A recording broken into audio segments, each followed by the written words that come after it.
members, my community. I'm so honored to have heard so many of my former students speaking tonight. I work at Tennessee Tech since 2001, lived in Cookeville since 2009. My name's Andrew Smith, and I'm glad to be here tonight.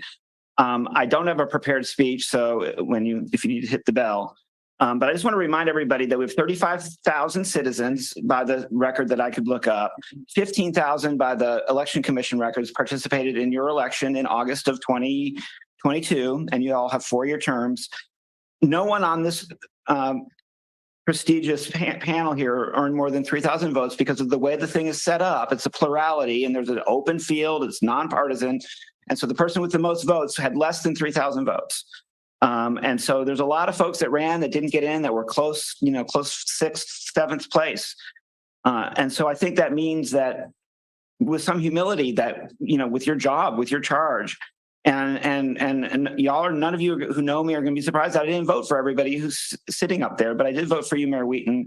And I just want to echo what my friends have said. I've gone on your Facebook page every single day since last 2 weeks ago. I'm sorry I wasn't on there every day before that, looking for your statement. I'm still waiting for it. And there's lots of other wonderful and beautiful things you're doing to support our community on that Facebook page. And I know that you guys are working hard for us behind the scenes on much less hot button issues. One of your former colleagues who missed getting a second term by just a handful of votes received death threats to his family from members of this community for actions he took in this body to place a disclaimer at the boundary of the city cemetery, the city-owned cemetery, just to disavow as a city statement a Confederate monument in that cemetery. And this last time I was here, it was packed like this around that topic. The reason I came tonight, though, is because a lot of my friends who are speaking up for the LGBTQIA community are secular. They don't participate in the religious affiliations that some of us have. And I just wanted to speak today as a baptized and born-again follower of Jesus of Nazareth that I am fully and unequivocally and unapologetically LGBTQIA affirming.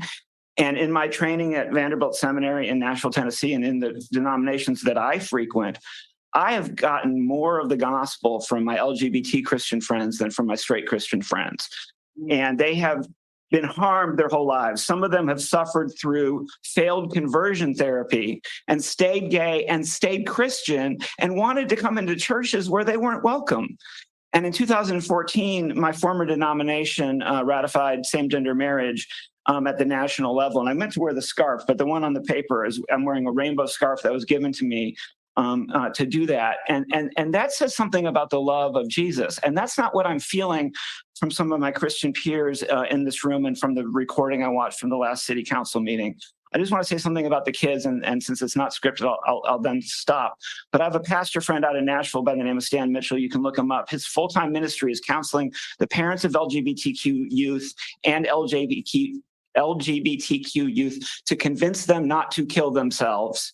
He full-time works to prevent suicide, to show them that God loves them as God made them. God made them gay.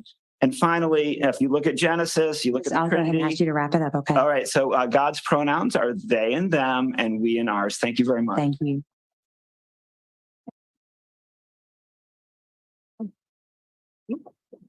Go ahead.